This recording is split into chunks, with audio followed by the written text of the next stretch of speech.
But we have continue with the same topic.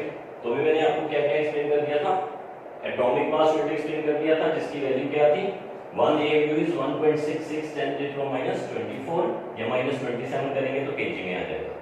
दूसरा average atomic mass की मैंने एक फॉर्मूला आपको बताया, समेशन ऑफ फ्रैक्शनल अबंडेंस, ये मैंने बताया था यहाँ पे फ्रैक्शनल अबंडेंस जो आपको क्वेश्चन में गिवन होगी कितनी फ्रैक्शन है दोनों आइसोटोप्स की। फ्रैक्शनल अबंडेंस अगर मेरे पास आइसोटोप्स का नंबर कहां तक जाता है 1 2 3 4 तो ये I 1 से लेके n तक जाएगा। तो मैंने एक 2 लिखा था तो इसका मतलब F1 x1 plus F2 x2 plus F3 x3 and so on, तो ये n तक जा सकता है। तो एक चीज और आती है कि जो कई बार ना फ्रैक्शनल अबंडेंस की जगह परसेंटेज अबंडेंस दी होती है। अब फ्रैक्शनल परसेंटेज में सबको पता ही है फ्रैक्शन क्या होती है। अगर ये मेरे पास ये नंबर दिया हुआ है तो ये फ्रैक्शन है। अगर मैं कहूं आपके पास 73.5% आए तो इसकी फ्रैक्शन क्या आएगी, इसको मतलब मैं इसको डिवाइड कर दूं तो ये क्या बनेगा 0.735। तो ये फ्रैक्शन हो गई, फ्रैक्शन और ये मेरे पास क्या होगी परसेंटेज। फ्रैक्शन और परसेंटेज में पता है ना रिलेशन क्या है, फ्रैक्शन को 100 से मल्टीप्लाई कर दो तो परसेंटेज बन जाती है, परसेंटेज को 100 से डिवाइड कर दो तो फ्रैक्शन बन जाती है। फ्रैक्शन मींस 1/this, परसेंटेज में उस फ्रैक्शन को 100 से मल्टीप्लाई करके मतलब 100 में कितने नंबर आए वो परसेंटेज होता है। 1 के रिस्पेक्ट फ्रैक्शन होती है, फ्रैक्शन 1 के रिस्पेक्ट होती है, परसेंटेज 100 के रिस्पेक्ट होती है। तो इसका मतलब अगर यही न्यूमेरिकल आपका अगर परसेंटेज वाली फॉर्म में आया होता तो कैसे करते, यही न्यूमेरिकल में वर्डिंग चेंज करता हूं, यहां पे फ्रैक्शनल की बजाय यहां पे आ जाता परसेंटेज अबंडेंस। तो परसेंटेज अबंडेंस दी जाती 73.5% और दूसरी की जाती 24.5%। तो अब ये वैल्यू कैसे सो होगा, तो अगर आपको परसेंटेज गिवन है या आपको फ्रैक्शन गिवन है ये चीज आप देख लेना। अगर तो ये एवरेज एटॉमिक मास की वैल्यू मेरे को निकालनी है, अब देखो फॉर्मूला क्या बनेगा, परसेंटेज है तो यहाँ पे P लगाऊंगा, कितनी परसेंटेज है 73.5 इनटू एटॉमिक मास 24.5 डिवाइड किससे करूंगा, डिवाइड मैं इसको 100 से करूंगा। तो अगर परसेंटेज हो तो आपको 100 से डिवाइड करना है, आंसर यही है। फॉर्मूला पॉइंट की नहीं, अगर फ्रैक्शन है तो आपको जो फ्रैक्शन है डेसिमल्स में होगी ये लिख के मल्टीप्लाई करना था, x पता है आइसोटोपिक मास से। और अगर मेरे पास परसेंटेज है तो परसेंटेज जितनी है उसको 100 से डिवाइड करोगे। फ्रैक्शन और परसेंटेज का बेसिक सिंपल सा फंडा होता है कि फ्रैक्शन जो है वो डेसिमल्स में होती है, उसको 100 से मल्टीप्लाई कर दो तो परसेंटेज बन जाती है। तो इसका मतलब परसेंटेज को 100 से डिवाइड कर दो तो फ्रैक्शन बन जाती है। इस चीज से मैं दो फॉर्मूले क्रिएट कर देता हूं, कई बार आपको फ्रैक्शन दी जाती है, कई बार आपको परसेंटेज दी जाती है। परसेंटेज में 100 से डिवाइड कर दिया करो, फ्रैक्शन में आपको डेसिमल्स में ही आंसर करना होता है। ठीक है बात, तो यही न्यूमेरिकल आपका नेक्स्ट फॉर्म में आ गया। एक न्यूमेरिकल इसका और जो बड़ा इंपॉर्टेंट एनसीईआरटी में दिया होता है वो क्या है कि बोरोन जो है इसके हमारे पास आइसोटोप्स दिए हुए हैं, तो आपको इसमें कितनी कितनी परसेंटेज है ये कैलकुलेट करनी है। फॉर एग्जांपल कि मेरे पास क्वेश्चन है, ये एनसीईआरटी के क्वेश्चन होता है, naturally occurring boron exist as two isotopes. Naturally occurring boron exists as two isotopes whose atomic masses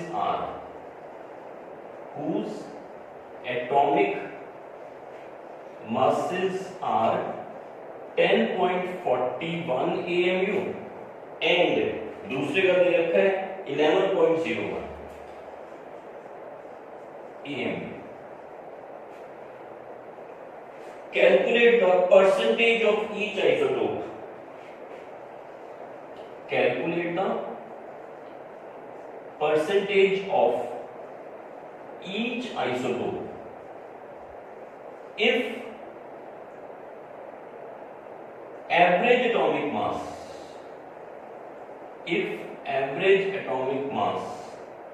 of boron is 10.81. Average atomic mass of boron is 10.81। तो ये आपका एक और न्यूमेरिकल हो गया।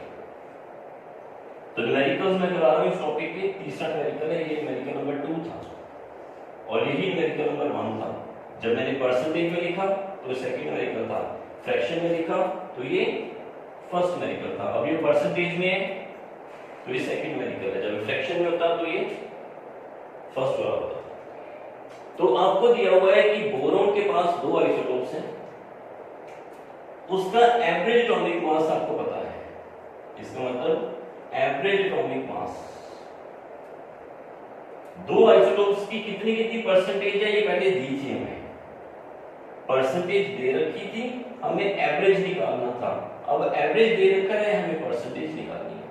तो हम कहते हैं कि सपोज एक वाले की परसेंटेज आप x ले लो, दूसरे की 100 - x हो जाएगी, क्योंकि टोटल तो हमारे पास कितना होता है, टोटल तो हमारे पास 100 ही होता है ना।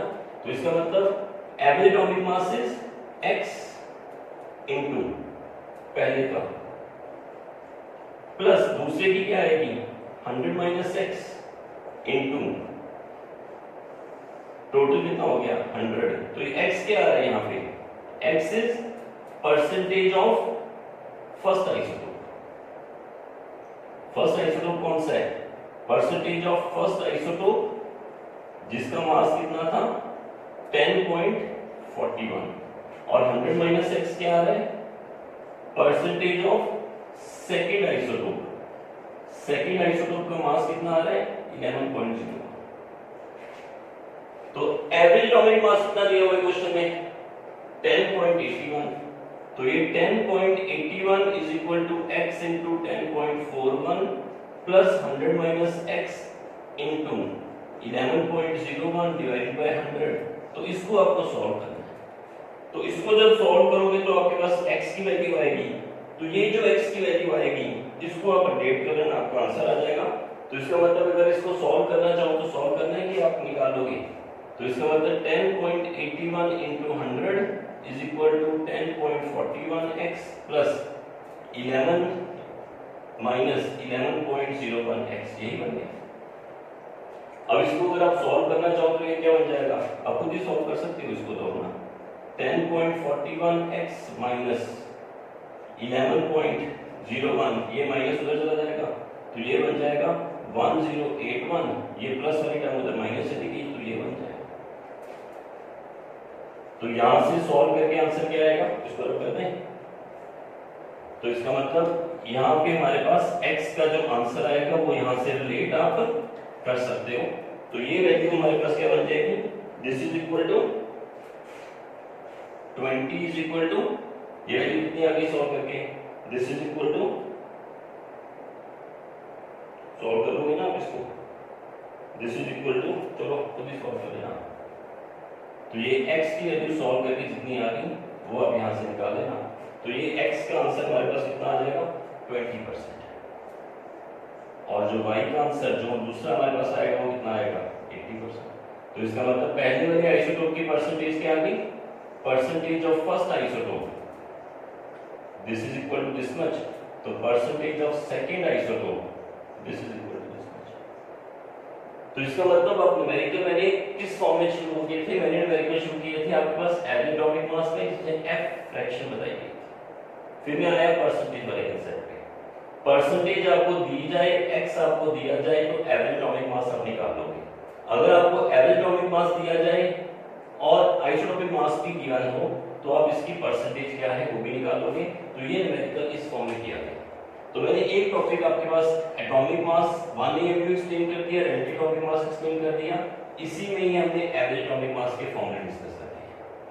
तो अब मेरे पास नेक्स्ट टर्म जो बनती है वो है व्हाट इज ग्राम एटॉमिक मास। इसका स्क्रीनशॉट लेते जाओ साथ साथ, क्योंकि ये बड़ा ही इंपॉर्टेंट सुपर इंपॉर्टेंट न्यूमेरिकल है, एनसीईआरटी का न्यूमेरिकल है, पेपर में आते ही आता है।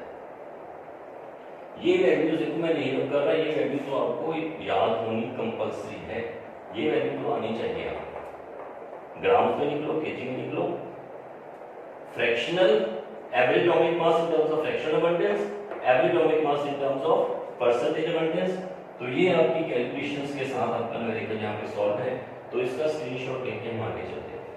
फिर मैं आ रहा हूँ यहाँ पे व्हाट इज ग्राम एटॉमिक मास, रख कर दो ना इसको, ये नोट कर लीजिए। तो इसके बाद हमारे पास नेक्स्ट टर्म क्या आती है, इसके बाद नेक्स्ट टर्म आती है हमारे पास what is gram atomic mass. अब ग्राम एटॉमिक मास थोड़ा सा समझाना पड़ेगा। देखो बात तो बड़ी सिंपल है, डेफिनेशन तो बड़ी सिंपल होती है, थोड़ा सा जितनी जल्दी आप समझ जाओ तो हम उसको और आगे कर सकते हैं। ग्राम एटॉमिक मास का मतलब क्या है? ग्राम एटॉमिक मास का मतलब क्या है? डेफिनेशन क्या आती है? It is atomic mass of an element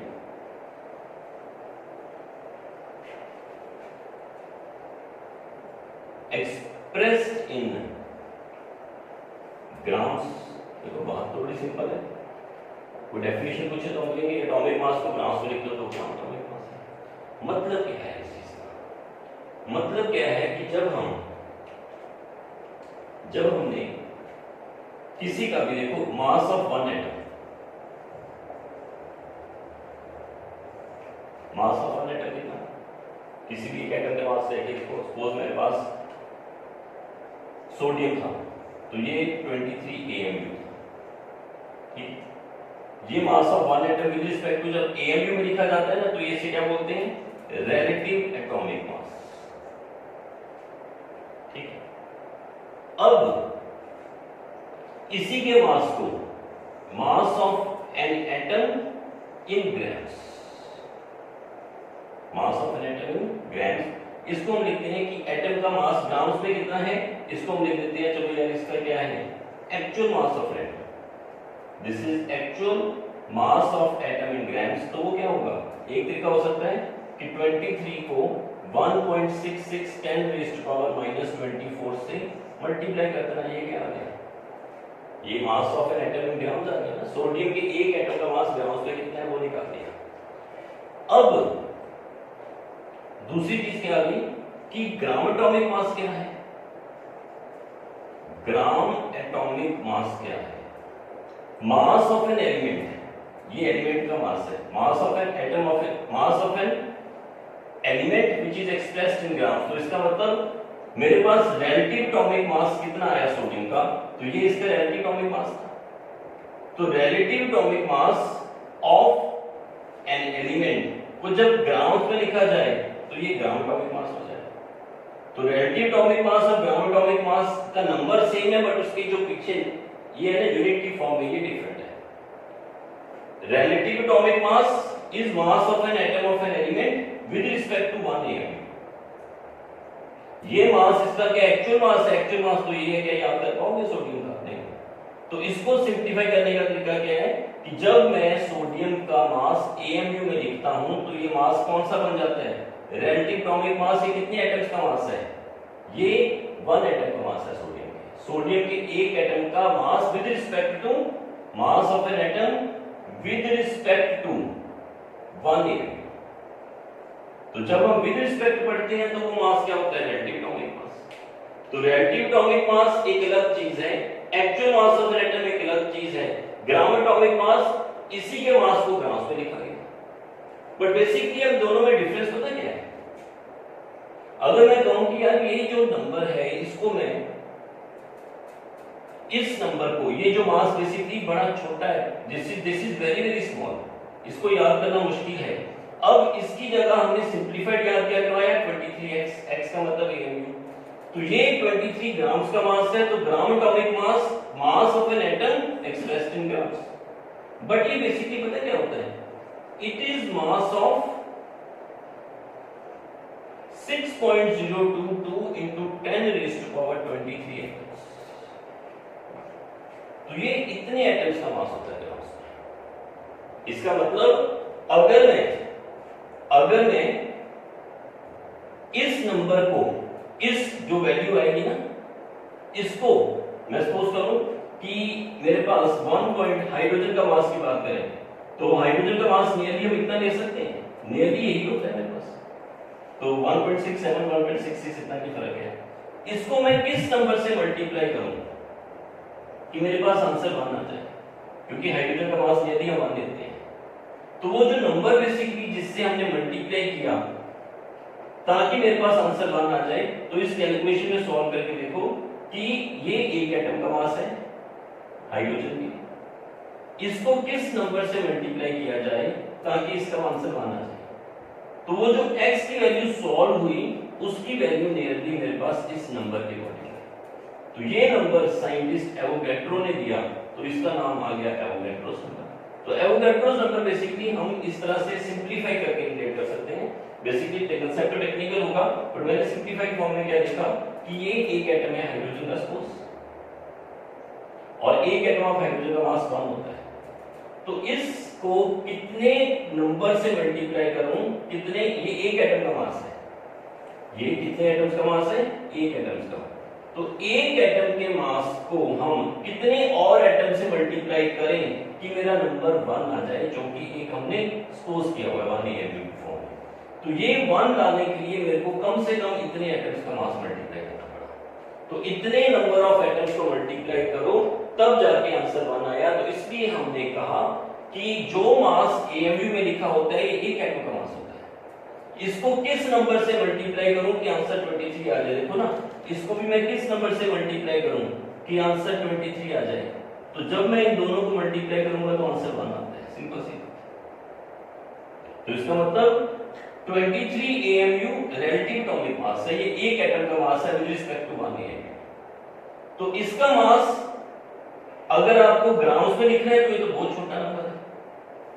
फिर ये एक एटम का एक्चुअल मास है। तो हमने कहा कि इस मास को नंबर में कन्वर्ट करने के लिए किस नंबर से मल्टीप्लाई करना पड़ता है, 23 करने के लिए इसको किस नंबर से मल्टीप्लाई करना पड़ा, वो नंबर हमने लिख लिया होगा एक बार। तो इसका मतलब जब हम एक एटम के मास को एवोगैड्रो नंबर से मल्टीप्लाई करते हैं, एक एटम के एक्चुअल मास को, एक एटम के एक्चुअल मास को जब हम एवोगैड्रो नंबर से मल्टीप्लाई करते हैं तब वो मास हमारे पास ग्राम्स में आ जाता है, जिसकी जो वैल्यू है वो नंबर तो देखो 23 सेम है, बट ये AMU है, ये ग्राम है, फर्क समझ लग रहा है। ये एक एटम का मास है विद रिस्पेक्ट टू AMU। उसी AMU की वैल्यू जब पुट करो तो ये एक एटम का एक्चुअल मास आता है जो बड़ा कम है। अब इस एक एटम के मास को कितने नंबर से मल्टीप्लाई करूं कि ये 23 ग्राम बने, वो नंबर क्या था 6.022 10⁻23। तो इसका मतलब ये टर्म देखो समझ लगी आपको। तो atomic mass of an element expressed in grams is called gram atomic मास। तो ग्राम एटॉमिक मास में कितना मास होता है, ग्राम एटॉमिक मास में जितना एटॉमिक मास एक एटम का मास था उसको हम ग्राम में लिखते हैं। तो ये ग्राम्स में लिखना है, यहां से यहां तक पहुंचना अगर समझ लग गया तो आपको मेरी बात समझ लग जाएगी। अगर मैं कहूं कि मेरे पास मैग्नीशियम, तीन चीजें आती है मेरे पास, देखो ध्यान से, मैग्नीशियम का रिलेटिव एटॉमिक मास बोलो तो आप बोलोगे 24 AMU। इसका actual mass of one atom बोलो, actual mass of one atom in grams, तो ये आ जाएगा 24 into 1.66 into 10⁻⁻24 ग्राम्स। अब इसको मैं किस नंबर से मल्टीप्लाई करूं कि आंसर 24 आए, एवोगैड्रो नंबर से। जब हम एवोगैड्रो नंबर से मल्टीप्लाई कर देते हैं तो उतने एटम्स का जो मास होता है उस मास को क्या बोलते हैं, ग्राम एटॉमिक मास। तो ये तीन चीजें जिस स्टूडेंट को सबसे जल्दी समझ लग जाए ना उसको मोल कंसेप्ट की तरफ पहुंचना सौखा लगता है। ये तीन चीजें आपको समझ लग रही हैं, 24 AMU, 24 into 1.66 into 10⁻⁻24 ग्राम्स और 24 ग्राम्स, ये तीन चीजें आपको समझ लग रही हैं। ये कितने एटम्स का मास है, this is mass of one atom with respect to 1 AMU। ये with respect to 1 AMU x के हिसाब से कितना ज्यादा, अगर 1 AMU x है तो 24x, इसका मतलब ये एक सिंपलीफाइड मास है विद रिस्पेक्ट टू सम। और विद रिस्पेक्ट का मतलब कितना है मास, तो मैं उस विद रिस्पेक्ट वाले नंबर से मल्टीप्लाई कर देता हूं। तो मैं 24 को जब x से मल्टीप्लाई कर दूंगा तो वो मेरा एक्चुअल मास आ जाएगा। ये भी कितने एटम्स का मास है, this is also mass of one atom in grams. तो ये mass of one atoms with respect to AMU था, ये mass of one atom in grams आया, और ये क्या आया, this is mass of 6.022 10⁻23 atoms in grams. देखो जी ये बात आपको समझ लगनी जरूरी है, यहीं से मोल कंसेप्ट की तरफ हम मूव कर सकते हैं। तो अगर कोई पूछे 24 AMU का क्या मतलब है, 24 into दिस नंबर का क्या मतलब है, और 24 ग्राम्स का क्या मतलब है, तो आपको पता होना चाहिए कि जब 24 के पीछे ग्राम लगता है तो ये एवोगैड्रो नंबर ऑफ एटम्स का मास है। 24 के आगे ये फ्रैक्शनल नंबर लगता है तो इसका मतलब ये उसके एक एटम का मास है। 24 के पीछे AMU लगता है तो ये उसका रिलेटिव एटॉमिक मास है। एग्जांपल और नहीं, फॉर एग्जांपल कैल्शियम की बात करें, कैल्शियम का रिलेटिव एटॉमिक मास कितना है 40 AM। इसका 1 एटम का एक्चुअल मास कितना है 40 into 1.66 into 10 raised to power minus 24 grams। किस नंबर से मल्टीप्लाई करूं कि ये 40 ग्राम्स बन जाए? वो जो नंबर क्या था एवोगैड्रोस नंबर, इसका मतलब 40 ग्राम्स। तो ये तीन टर्म्स आपको समझ रखनी जरूरी है, यहां से ग्राम एटॉमिक मास की तरफ हम जा सकते हैं। क्या चलिए तो what is gram atomic mass? It is atomic mass of an element expressed in grams.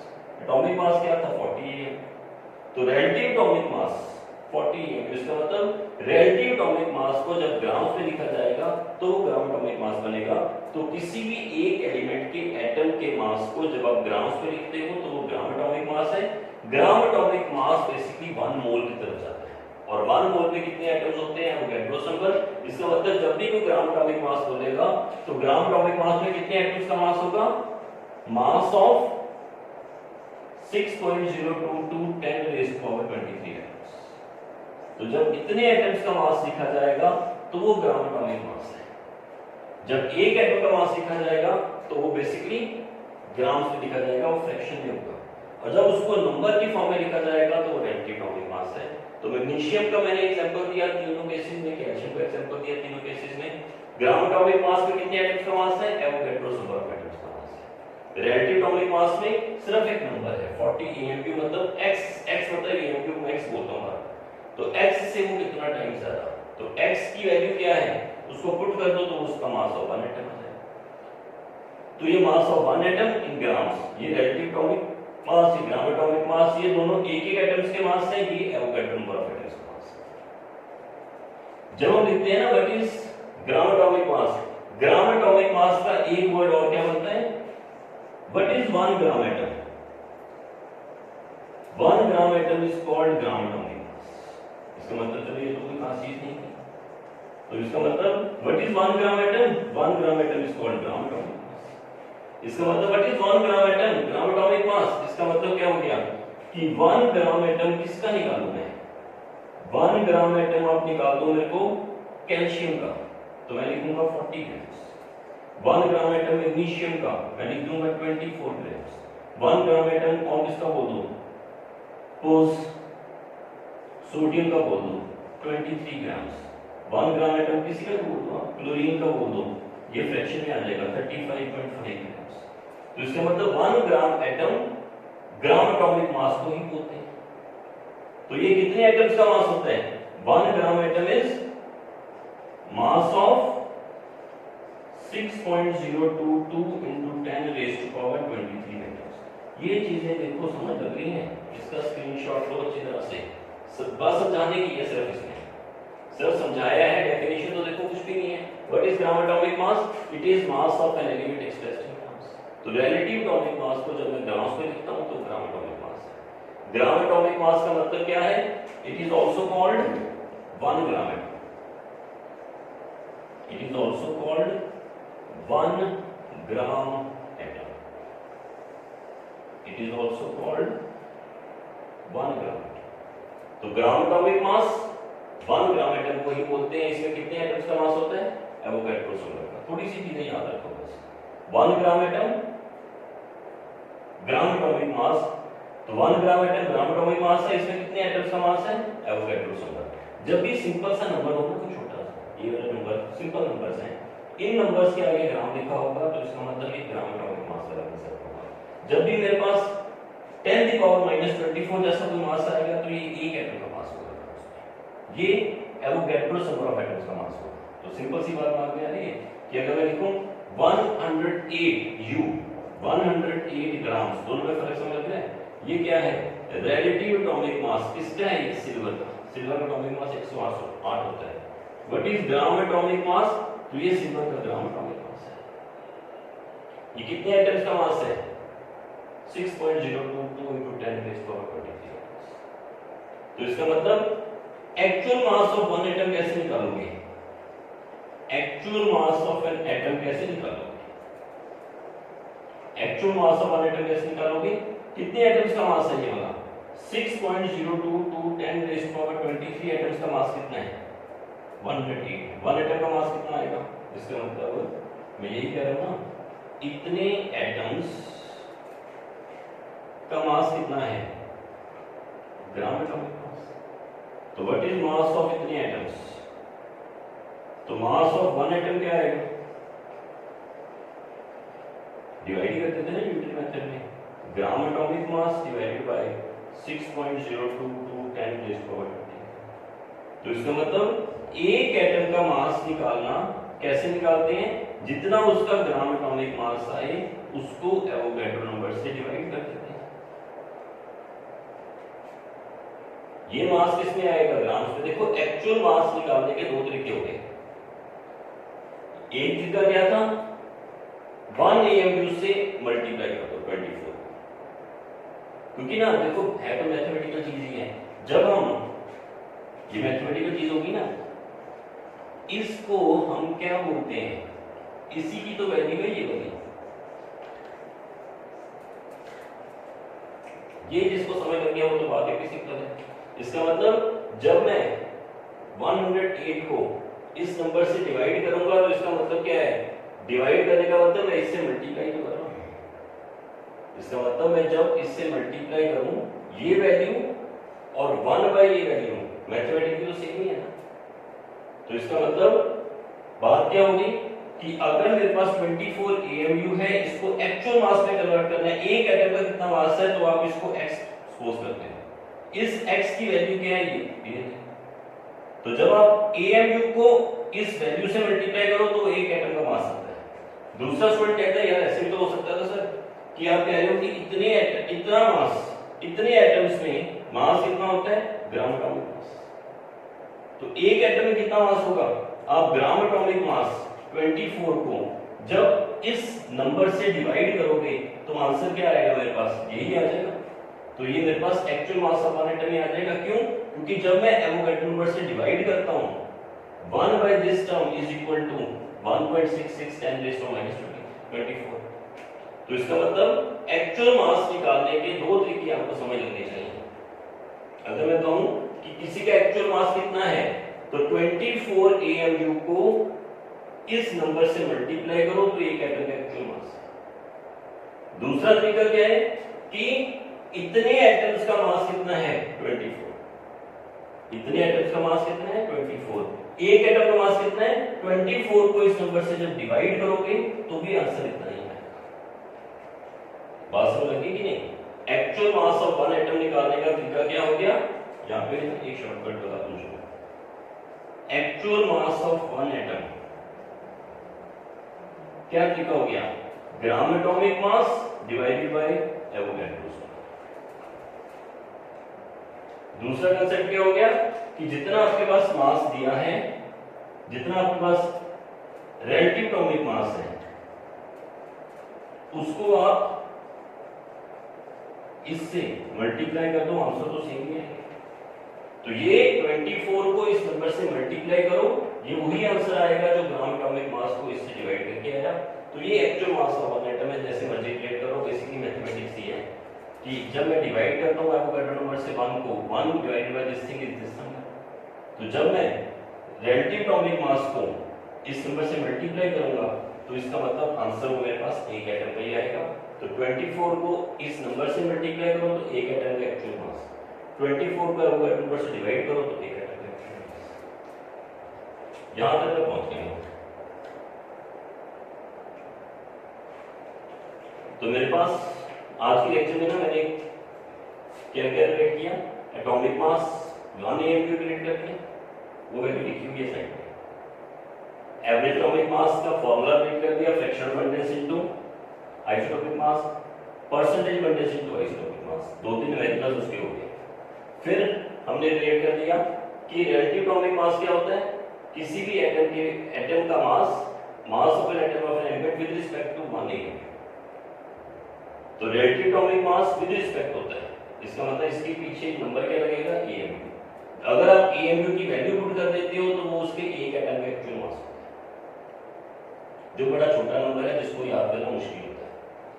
तो इसी नंबर को जब हम ग्राम्स में लिखते हैं तो ग्राम एटॉमिक मास होता है, बट वो एक एटम का मास नहीं होता, वो एवोगैड्रो नंबर ऑफ एटम्स का मास होता है, क्योंकि मैंने यही बताया कि इस नंबर को इस वैल्यू को किससे मल्टीप्लाई करो कि आंसर 1 आए, वो नंबर ही इतना आया था, इसलिए एवोगैड्रो ने ये नंबर दिया होगा। तो इसका मतलब ये जो मासेस होते हैं ना डेसिमल्स में, इसको किस नंबर से मल्टीप्लाई करो कि आंसर 1 आए, तो ये दोनों को मल्टीप्लाई करके आंसर 1 ही आता है। इसका मतलब 23 जो एक एटम का मास था उसको मैं किस नंबर से मल्टीप्लाई करूं कि आंसर 23 ग्राम्स आ जाए। तो जब 23 ग्राम्स आएगा तो ये एक एटम का नहीं, इतने सारे एटम्स का मास होगा। तो रिलेटिव एटॉमिक मास AMU में लिखा जाता है। Actual mass of one atom, ये बेसिकली 1 AMU की वैल्यू पुट की जाती है, और इसको किस नंबर से मल्टीप्लाई किया जाए कि आंसर 24 आए, तो वो मेरे पास ग्राम एटॉमिक मास होता है। तो ग्राम एटॉमिक मास में कितने एटम्स का मास होता है? ग्राम एटॉमिक मास में एवोगैड्रो नंबर ऑफ एटम्स का मास होता है, तो इतने एटम्स का मास होता है ग्राम एटॉमिक मास, इसको 1 ग्राम एटम भी कहा जाता है। तो पूछे व्हाट इज 1 ग्राम एटम, आपको 40 ग्राम एटॉमिक मास। ग्राम एटॉमिक मास को जब ग्राम एटॉमिक मास को लिखा जाए तो वो 1 ग्राम एटम का मास होता है। 1 ग्राम एटम में कितने एटम्स होते हैं? Avogadro number. तो इतने एटम्स का मास कितना है? 40। एक एटम का कितना होगा? 40 डिवाइड बाय दिस थिंग। एक एटम का कितना होगा? 24 डिवाइड बाय दिस थिंग। एक एटम का कितना होगा? 23 डिवाइड बाय दिस थिंग। एक एटम का मास कितना आएगा? 35.5 divide by this thing. Confuse नहीं होना, सिर्फ आपको जो चीज इसमें से आसान लगती है आप वही चीज करो। एक एटम का मास कैसे निकालोगे? ग्राम एटॉमिक मास को एवोगैड्रो नंबर से डिवाइड कर दो तो एक एटम का मास आ जाता है, या 23 को x से मल्टीप्लाई कर दो तो भी हमारे पास एक एटम का मास आ जाता है। यहां तक आप स्क्रीनशॉट ले लो एक बार। तो सिर्फ फार्मूला काम तो डेफिनेशन तो 3-4 ही हुई है, बट ये सारी टेक्निकलिटीज हैं सर, ठीक है। फिर नेक्स्ट लेक्चर में मैं ये 3 टर्म्स एक्सप्लेन करके फिर हम इसकी तरफ जाएंगे, फिर हम मोल की तरफ मूव कर चुके हैं, क्योंकि जब एवोगैड्रो नंबर बोला जाता है ना तो बेसिकली मोल का बेसिक नंबर ही होता है, ठीक है। तो मोल की तरफ हम कैसे जाते हैं? क्योंकि 1 ग्राम एटम बेसिकली कितने एटम्स का मास है? 6.02 to 10⁻23। जब इतने एटम्स के मास की बात करी जाए तो 1 मोल ही होता है। इसका मतलब 1 ग्राम एटम को हम 1 मोल लिख सकते हैं, क्योंकि ना अगले लेक्चर में 1 मोल जब लिखूंगा तो 1 ग्राम एटम को ही हम 1 मोल लिखेंगे। तो 1 ग्राम एटम में कितने एटम्स का मास है? एवोगैड्रो नंबर का। जब भी एवोगैड्रो नंबर का मास आए तो हम उसे 1 मोल बोलते हैं। इसका मतलब 1 मोल का दूसरा नाम क्या हो गया? 1 ग्राम एटम। क्लियर है बात? ठीक है।